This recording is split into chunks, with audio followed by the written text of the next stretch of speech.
Welcome back to Double D in the Friday Morning. This is Double D in the Friday Morning, episode 45, The History of Nicktoons.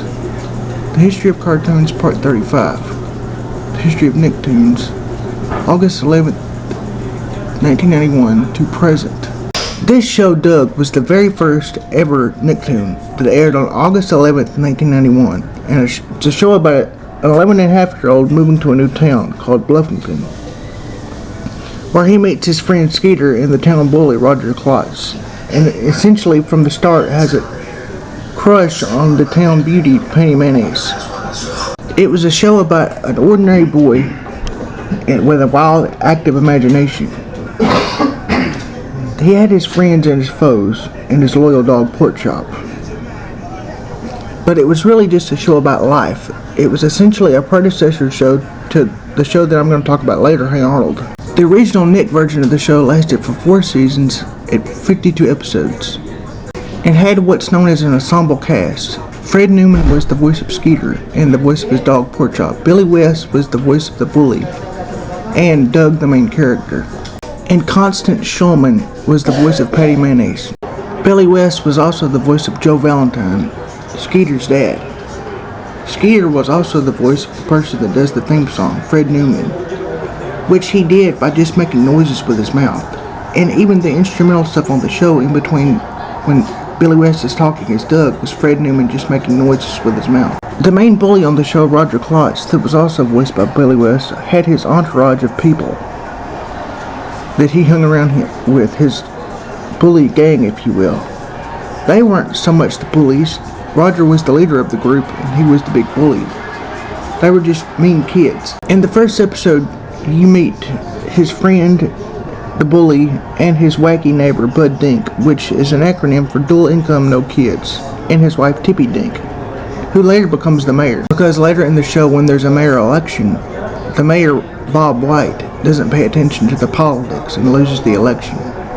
Bud serves as a retired man-child type that everything is very expensive. He was also voiced by Fred Newman. The characters and the voices that I've mentioned so far are the primary main characters. Well, there's also secondary recurring characters, like BB Bluff, voiced by Alice Playton. Another secondary recurring character is Chalky Studebaker, the guy that cheats off of Doug, and Doug gets blamed for it. The local jock character at his school. The main antagonist type character on the show was Lamar Bone, or Mr. Bone, which was based off of Barney Fife and Don Knotts on the Andy Griffith Show. The name of the creator of the show was Jim Jenkins, and his companies, Jumbo and Eclipse, were bought by Disney later on in the show's run. After this show aired on August 11th, 1991, it was followed up by The Rugrats Show.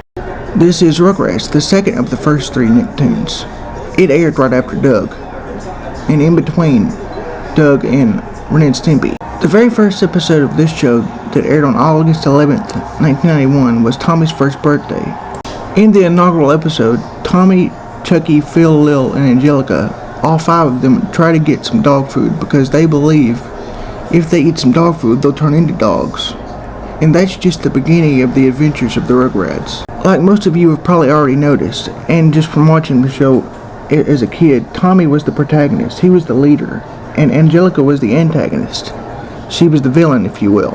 She was his cousin, and older than him by 2 years.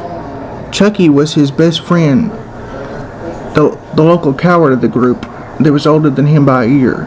His 2 other best friends were the fraternal twins, Phil and Lil DeVille, or Lillian and Philip DeVille as they call themselves. The main characters were voiced by E.G. Daly, Christina Cavanaugh, Cheryl Chase, and Kath Soucie. Their main objective on the show is playing little toddler games, but also trying to outwit Angelica. They use their imagination, and their imaginations are animated in a physical sci-fi fantasy world. Like there was an episode where they were a Star Wars parody, and there was an episode where they went to the moon, which was really just a garage, and they were messing with the charcoal. The adult cast, primary adult cast, is Phil Proctor, Kath Soucie, Jack Riley, and David Dole and Joe Alaskey, respectively for Lou Pickles, Michael Bell for Chaz Finster and Drew Pickles, and Melanie Chardoff was the voice of the original Dee Dee Pickles, and she was originally a school teacher. But you'll find out that they're watching their kids if you watch this show, and a lot of how they get away is because of the absent-minded adult that watch them. I know it's part of the show of them escaping and doing all these toddler adventures, but if this was real, the CPC would be after those kids. David Dole was the original voice of Lou Pickles until he died. In the last episode that was dedicated to David Dole that he voiced Lou Pickles was Lady Luck.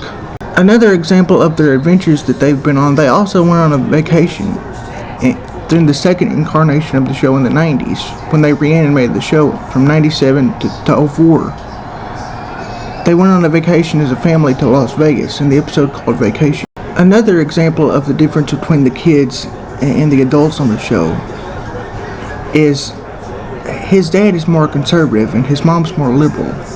But Chaz and Dee Dee are both very, very liberal, and they also highly believe in this, what has been known to be a fraud character, Dr. Lipschitz, as a child psychologist. They kiss the ground he walks on. But it's other examples of Dee Dee being a hippie, like flashback pictures her with long hair. She's very earthy.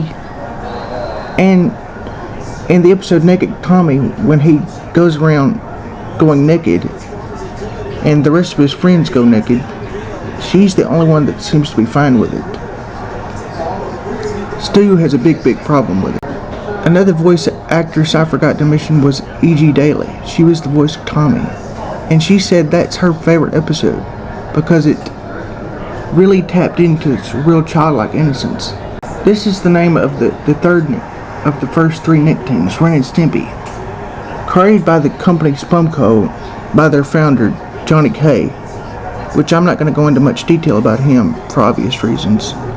But Ren was based off a Peter Lorre type voice, and Ren was the butthole of the character, the leader of the two, but also the big butthole boss-like person. Stimpy was the more happy-go-lucky, supposed dumb of the two, but he was more carefree and happy and friendly. Ren was your tyrant and dictator type that controlled Stimpy with an iron fist, but was also evil and psychotic. Johnny K got fired from his own show after 2 seasons.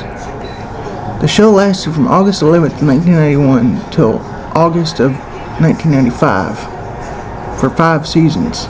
The main concept of the show was Stimpy doing something dumb and Ren beating the crap out of him.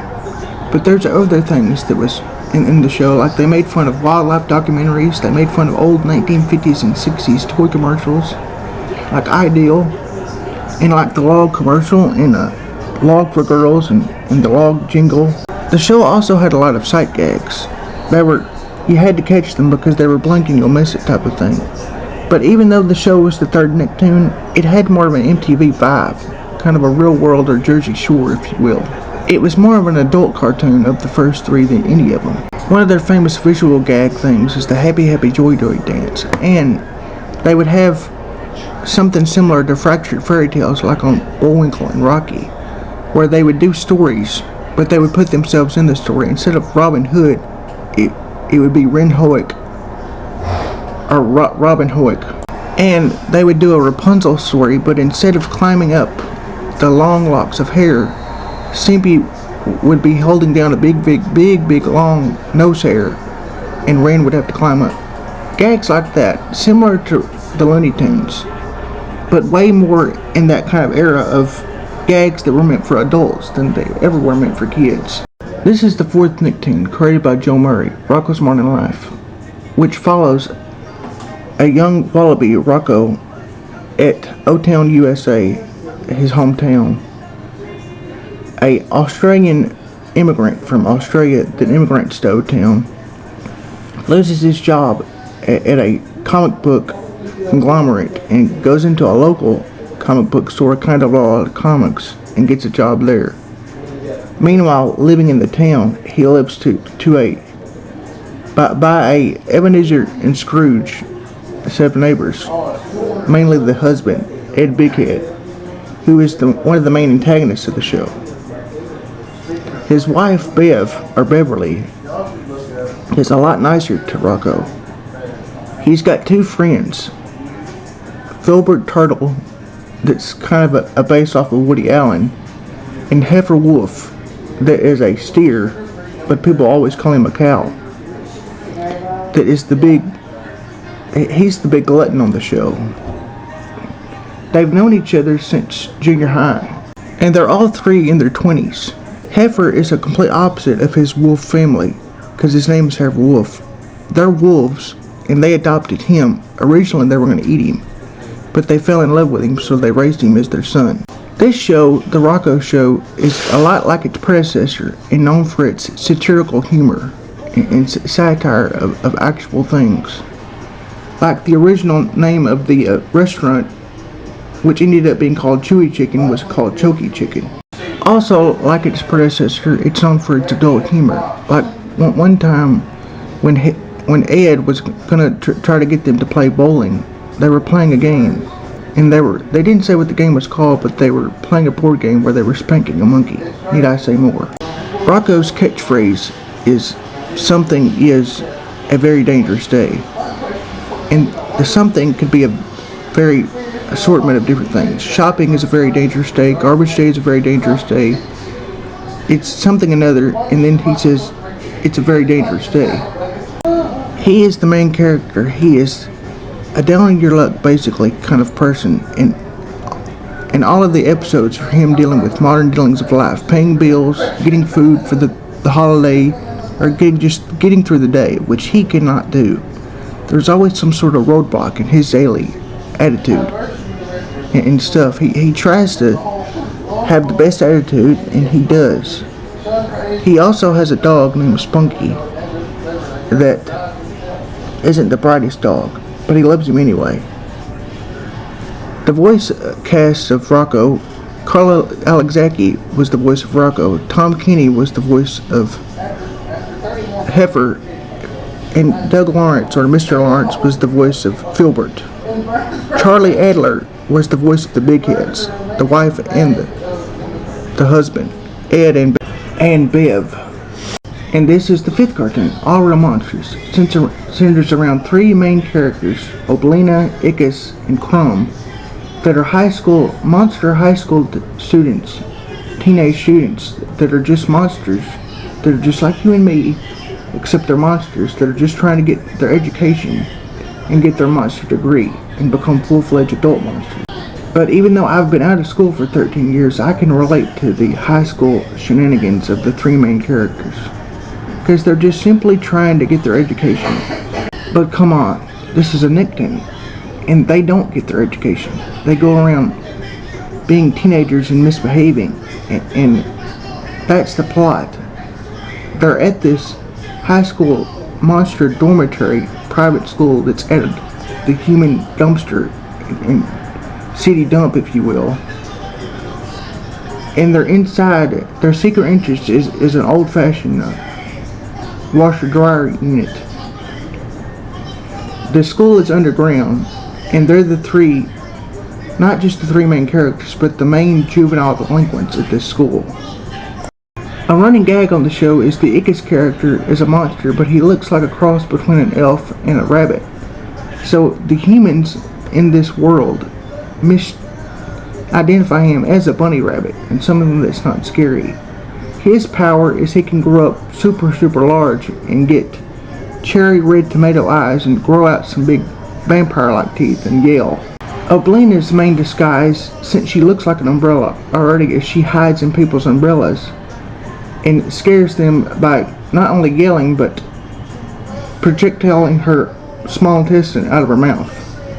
The third character, Crumb, is the character with the blue lips and the big hairy pits, and that holds his eyeballs like they're softballs or baseballs.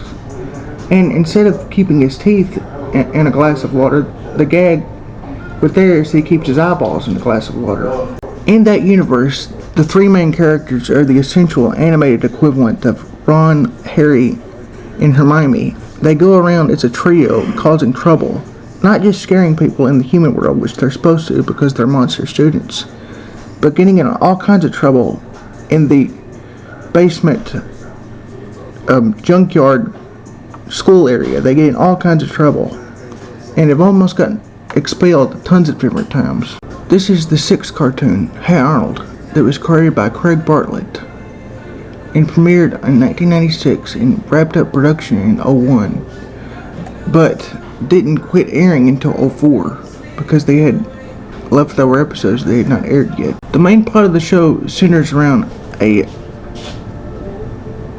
what has been come to be called an orphan boy, Arnold Philip Shortman, and Gerald Johansson, his friend, and the antagonist Helga Pataki.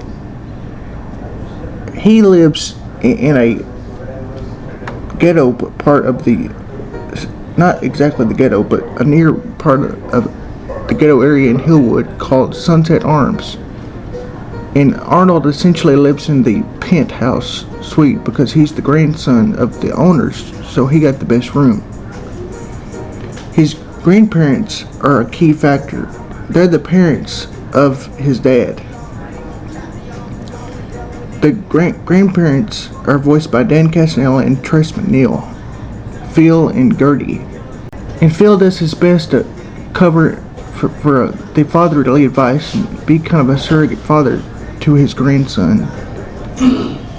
But Arnold is a slice of life type of show, kind of like the Doug Show, but in my opinion better.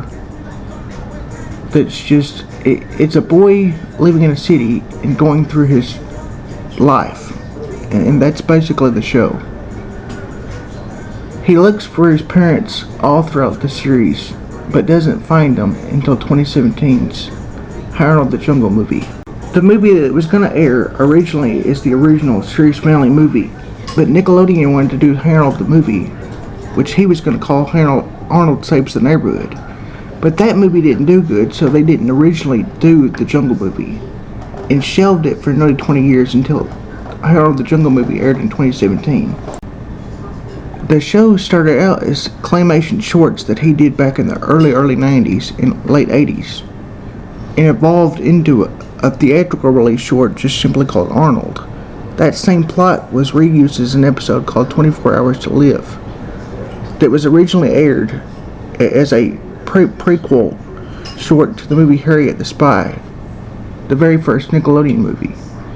So essentially the pilot of it aired originally in a theater like the old-fashioned cartoons. You will also understand if you watch this show that Helga is just a very misunderstood character.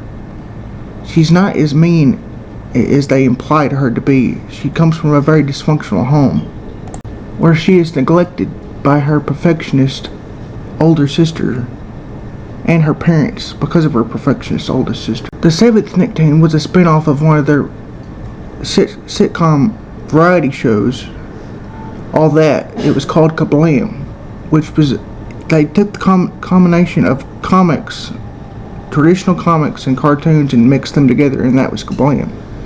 It gave you shorts like I Love Loopy, Action League Now, which ended up getting its own spin-off, Sniz and Fondue, Prometheus and Bob, and others. Each episode took you inside and had Henry and June, the hosts of the show, turn the pages for you, and as they turned the pages, you got to each cartoon segment at a time. It would open up like a real comic and close like the back of a real comic. And each episode had a subplot that involved the plots of the two hosts, Henry and June, within the show itself. So it had a show within a show aspect to each episode. This is the title card of the Angry Beaver show, the 8th cartoon. They're the oldest of their litter.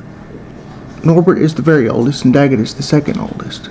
Their mom in the pilot episode has a second litter, so they're thrown out as the Beaver Way, as Norbert puts it. And in the first episode, they're trying to find and build their very first dam. Once they get the dam built at the end of the episode, it evolves into you learning about that they're just two ordinary brothers that happen to be anthropomorphic beavers that don't get along and will never get along. Did you hear what I said? There was a side character named Barry the Bear that was based off of Barry White. Norbert was the think things through type of the two, and Daggett was the jump right into it without a parachute, if you will, type of the two. Daggett had a catchphrase called Spooty. He says Spooty for everything. Spooty this, Spooty that. Norbert is a notorious hugger. He says Daggy Waggy and then he hugs his brother. They're both funny, but especially when they're fighting. Norbert's love interest on the show in the episode Bummer of Love was a female beaver called Treeflower, which the episode itself is a parody of Woodstock. They're both, one thing that they get along with and have the same interests, they're both fans of not A-list horror movies, but B-list horror movies, the bad ones. Their final episode was going to be where they were going to break the fourth wall, but Nickelodeon didn't allow it, so they canceled the show. But it was going to end up being an April Fool's thing at the end anyway. Norbert explains to Daggett that they don't exist and that they're cartoons. And it's on YouTube if you want to listen to the audio. This is the 9th cartoon, Cat Dog, that lasted for 6 years and for 4 seasons, from 98 to 04. This is the 9th cartoon, Cat Dog, a fraternal conjoined twin that's half cat and half dog. 2 totally different personalities, but that happen to be conjoined together, and that's the basis of the show. Cat is the smarter, but not so friendly and socially inept character. Dog is the dumber one of the two, but he's more fun to be around and he's more of a party animal. Cat is more of a stick in the mud and Harvard and books and knowledge. And Dog is all about fun. Cat is voiced by Jim Cummings and Dog was voiced by Tom Kenny. The main antagonist is a 50s and 60s spoof of the word and the characters. Cliff of the Greasers. And the Greasers period. Cliff, Shriek, and Lube, the Greasers. They're the main antagonists that beat Cat up daily and hourly. The 10th cartoon show was an anthology show that was the lead-in show that led to Chalk Zone, Fairly Odd Parents. Those were the main 2 that got picked up. Chalk Zone and Fairly Odd Parents from this show, from Butch Hartman. And Chalk Zone was created by Bill Barnett. This was Fred Seibert's brainchild. He was also the person that created a show similar to this for Cartoon Network called What a Cartoon. This is the 10th cartoon of the Nicktoons. This is the 10th Nicktoon. This is Wild Thornberrys, the 3rd show created by the creative team Arlene Klasky and Gabor Kuspo. The show that follows a 12-year-old girl that loves animals and gets the power to talk to animals by a shaman. But the show is also an educational show that you can learn about animals from. It's kind of like an animated equivalent of the Irwin family and Steve Irwin. Eliza is the daughter of a Steve Irwin type person, Nigel Thornberry, that hosts this show, Nigel Thornberry's Animal World, and that's why she travels the world and can get to talk to all sorts of different exotic animals. But she mustn't tell anyone because it's a secret, and if she does tell anyone, she'll lose her powers for good. This is the 11th Nicktoon, which aired from May 1990 to present. The SpongeBob SquarePants show aired originally after the May 1st, 1990 Kids' Choice Awards that year, and has been going long and strong since. It stars Tom Kenny as SpongeBob, a naive man-child that has what most people would consider a dead-end job, but he loves his job at the Krusty Krab. Patrick and SpongeBob have known each other forever. This is another show that relies on satirical humor and satires of real things. Its main antagonist is also voiced by Doug Lawrence, the original voice of Filbert, Plankton, and the voice of his partner, Patrick, SpongeBob's partner, is Bill Fagerbakke, and Roger Bumpus is the voice of Squidward, and Caroline Lawrence is the voice of Sandy Cheeks. The show also has a bit of a Mr. Wilson and Dennis Mitchell aspect to it. Except this case it's 2 Dennis Mitchells and 1 Mr. Wilson. The Mr. Wilson in this case is Squidward, and the Dennis Mitchell characters are Patrick and SpongeBob, the 2 of the dumbest people in all of the town. The original show was popular with its main core of fans, the 90s Nickelodeon and 2000s Nickelodeon fans from 1999 to '04, but has since gone out of popularity with its original fans. But SpongeBob is a 13 billion plus industry for Nickelodeon, so they're not saying bye to him. This is the third Klasky Csupo show, Rocket Power, and the 12th Nicktoon, Rocket Power. It's a California-based fictional show, but based in Ocean Shores, California, based around teenage and preteen sports like skateboarding and whatnot. Led by Otto Rocket and Reggie Rocket, they're the main core of the group of the best skaters on the show, as well as Maurice Twister Rodriguez and Sam the Squid Dullard. I'm saying this is the 13th and 4th and final Klasky Csupo cartoon, until they had a reboot of one of their other ones that I'll mention later, about a teenager girl named Ginger Fally that's going on the mundane drama queen things of a teenage girl's life. And it's essentially a girl version of the Arnold show. This is the 14th show and Butch Hartman's first show, The Fairly OddParents, a show about Timmy Turner, a 10-year-old that has inattentive parents and a mean babysitter, and gets Cosmo and Wanda, the goofiest Fairly OddParents out there out of Fairy World, to be his Fairly OddParents. This is the 14th cartoon, Invaders him, a down in his luck, and for good reason for humanity, alien invader that is looked upon down upon on his home planet, but they sent him reluctantly on a fool's errand mission to try to conquer the world. When he gets to Earth and goes to school, he gets a main antagonist, the one boy that is the sci-fi nerd that sees him for what he is, and nobody else can see it, and everybody else thinks the sci-fi nerd is the weirdo. This is the 16th show, Action League Now, which is a spin-off of the other show, Blaam, which this show is a comic book spoof of the Justice League and stuff like that, about 3 bumbling superheroes that can never ever get the job done right. They get it done, but they never get it done right. The next cartoon after that was Chalk Zone, a show about Rudy Tabuti, a boy that finds a magic chalk where he can go inside the chalk board and into a chalk world called Chalk Zone. The Adventures of Jimmy Neutron was a spin-off show of the movie Jimmy Neutron Boy Genius. It follows the same adventures of the original movie, but it's a continuation of the movie, with Jimmy Neutron the main character, Carl Weezer, and Sheen Escavez, and his antagonist, Cindy Vortex. Cindy was originally the smartest one in the school and the class, until Jimmy came along, and now they have a rivalry about who's the smarter one. But it's really and truly just a weird way that they flirt with another, because they really like each other. This is All Grown Up, the successor show to the original show Rugrats. It had a backdoor pilot called All Grown Up, which eventually led to All Grown Up, which was the first series that showed them in the future as preteens and teenagers in junior high. And that's what the whole show was about. It lasted for about 5 seasons, and it was a concept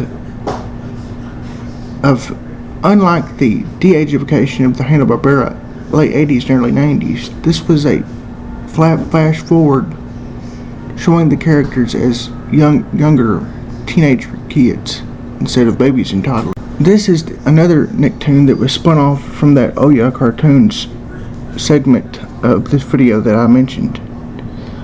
It's called My Life as a Teenage Robot. It's a mix of a robot that's a teenager, but it's also the superhero of the world. And its pilot was called My Neighbor is a Teenage Robot. It's a robot named XJ9 that calls herself Jenny, that is a teenage robot, so she goes to high school with her friend Brad and his little brother Tucker. That is their hangout gang. And then Sheldon, her boy crush that he has on her, which is one-sided. He likes her. He likes her more as a Romeo and Juliet, and she just likes him as a friend. But her ultimate goal is to be in harmony with the people and the robots. But her main perspective that her mom wants her to do, the scientist that invented her, Nora Wakeman, wants her to be the superhero for the world. Well, that's getting in her way of being the teenager that she wants to be. This show was created by Rob Renzetti. I'll put a link into my Rob Renzetti video in this part of the video. In the eye, in the right hand corner. This is Danny Phantom. The concept of this show, Danny Fenton, the son of Jack and Maddie Fenton, goes into this dimensional portal that is supposed to go into something called a ghost zone. They plug it up and they just quit after it doesn't work. Well, he goes inside and he turns it on, and then it works, and ectoplasm goes into his DNA and he becomes half ghost and half person. And this second show, like I said, was created by Butch Hartman. But like the other show, My Life as a Teenage Robot, he dabbles with being a regular teenager and the superhero of the show. This is Avatar: The Last Airbender, which was on TV from 05 to 08. And had 3 seasons, but they called them books on the show.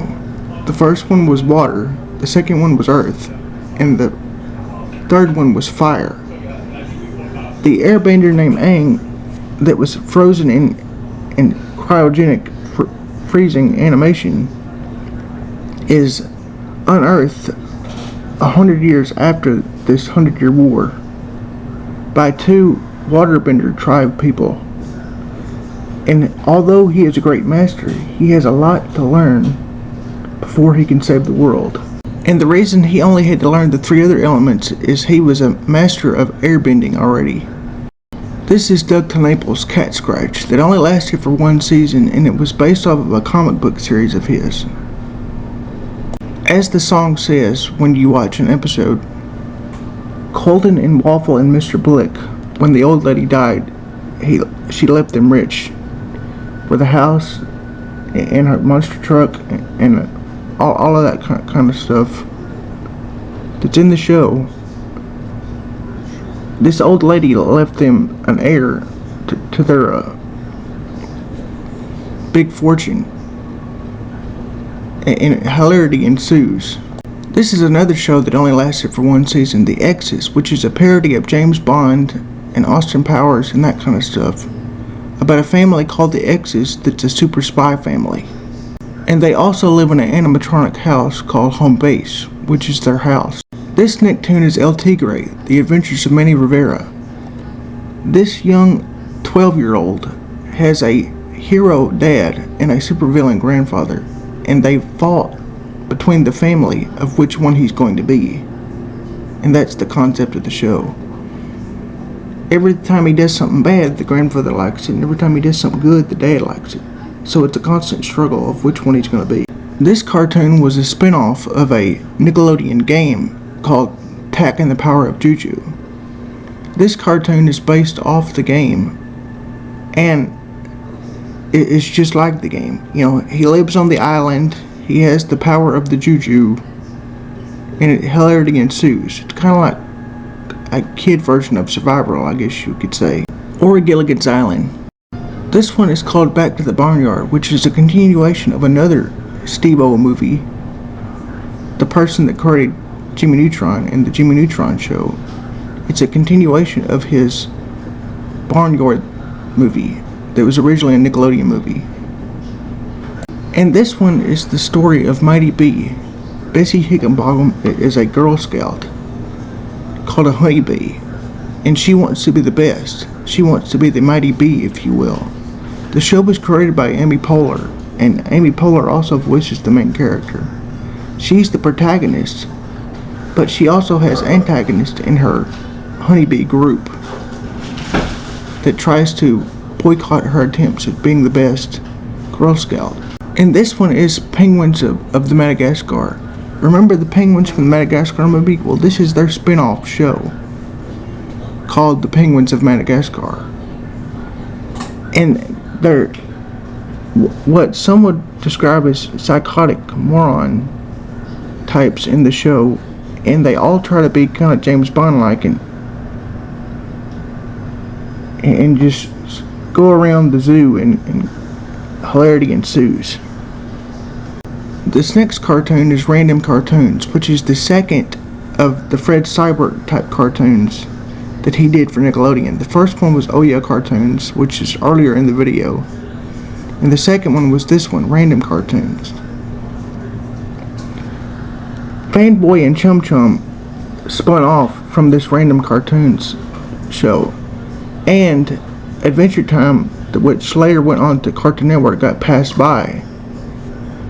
But Fanboy and Chum Chum were essentially the only thing that got spun off from Random Cartoons. And this is Fanboy and Chum Chum, animated in a very, very similar style to the Jimmy Neutron movie and the Jimmy Neutron show. It's about two comic book superhero fandom people that are cosplaying in everyday life. One is Fanboy and one is Chum Chum. The one in the purple suit with the that looks kind of like Bart Simpson a little bit is Fanboy, and the little round Carl Weezer looking character is the Chum Chum. And they're both just fan geeks of superhero, and they go around just causing mayhem in the town and at school. This is another spin-off attempt show that was also created by Steve Odenkirk, the creator of Jimmy Neutron. But unlike the Jimmy Neutron movie and the show that lasted for several seasons, this one only lasted one season, not even a full season. The plot of the show is Sheen Escovez, the Sheen character, sneaks into Jimmy's lab and pushes the rocket button that Jimmy said not to push, and then he goes off onto his own planet that he becomes the leader of in this weird universe. And this is Tough Puppy, the third Butch Hartman show, which is a spoof off of, like the X's, it's a spoof off of James Bond and that kind of stuff, except it's anthropomorphic animals. Dudley Dog and Kitty Catswell, voiced by Jerry Trainer and Gray Delisle Griffin, are the main characters. And they have to protect the world against the rat and rodent, against the evil group Doom, which is made up of rats and shrews and ugly rabbits and things like that. The ugliest of the ugly, the evilest of the evil type of thing. As Doom tries to conquer the world, Tough Puppy and his organization try to seek out the justice on the show. This is Winx Club, a cartoon comic based on girl toys and some girly comic called Winx Club that has their own licensing of comics and toys. This is another DreamWorks movie that became a Nickelodeon spin-off Nicktoon, Kung Fu Panda: The Legend of Awesomeness, which does a lot like the Jimmy Neutron show. It continues the story from the movie, and it also stars Jack Black as the main Po the Panda, like from Kung Fu Panda the movie. This is The Legend of Korra, a continuation of Avatar: The Last Airbender, except this time she's of age. What he was supposed to be 17 in the original show, but he was 12 in the original show when he was told about his avatar. Well, in this particular thing, Korra has known about her being an avatar her whole life, but starts training all the other elements that she hasn't mastered, because she mastered all the other three.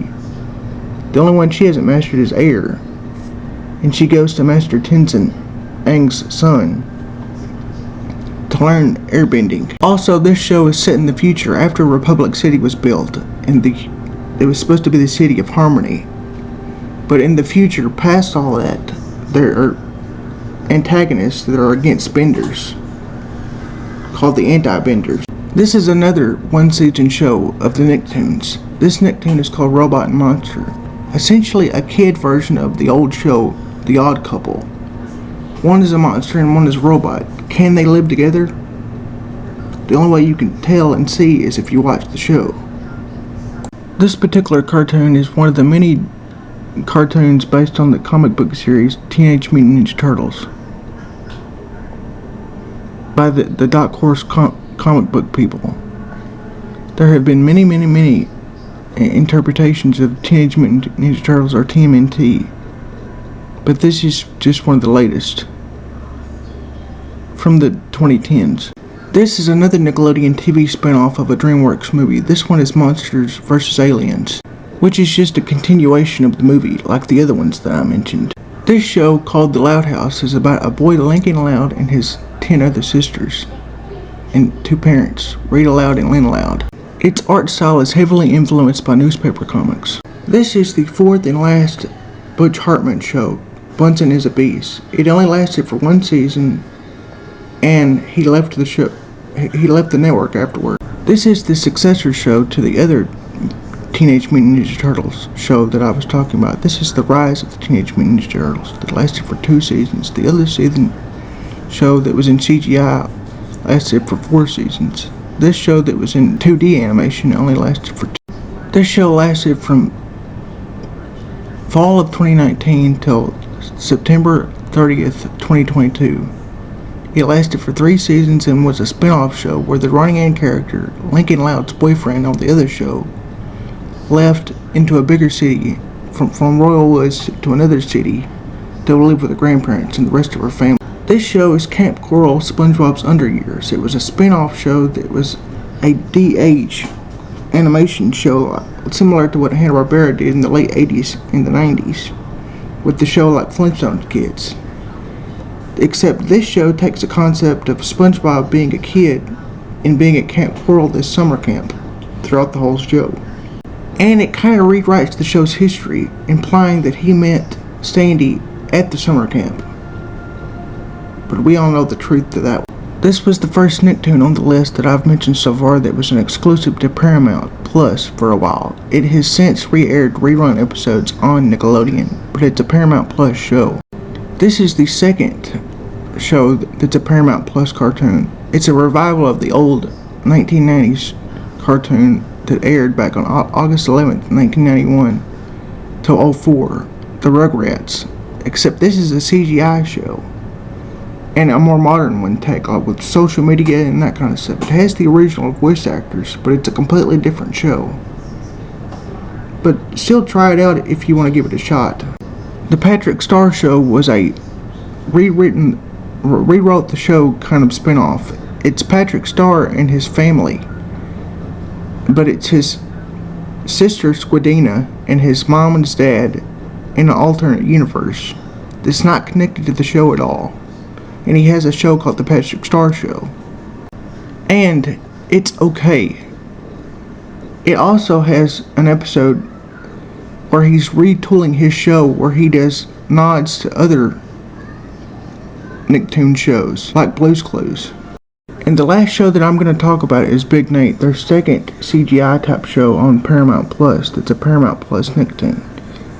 Basically, from what I've seen about the previews, because I haven't seen much of this Big Nate show, it's a show about how not to act at school. And it's a show that's the gig of the show. He's Big Nate, and he is basically just does whatever he wants. Well, that's the end of today's video. And remember to follow me on my YouTube channel, Double D in the Morning. Especially if you want to see my next video, WD in the Friday Morning, episode 45. The evolution of cartoon comedy. And remember to like, subscribe, and comment, and hit the notification bell if you want to see that next video, so you'll always know when I upload. And to follow me on my Facebook, Tumblr, TikTok, Instagram. And if you're going to follow me on my Facebook, TikTok, and Instagram, remember that I have a fan group, but it's a private one, so follow me on Facebook if you want to be in the fan group.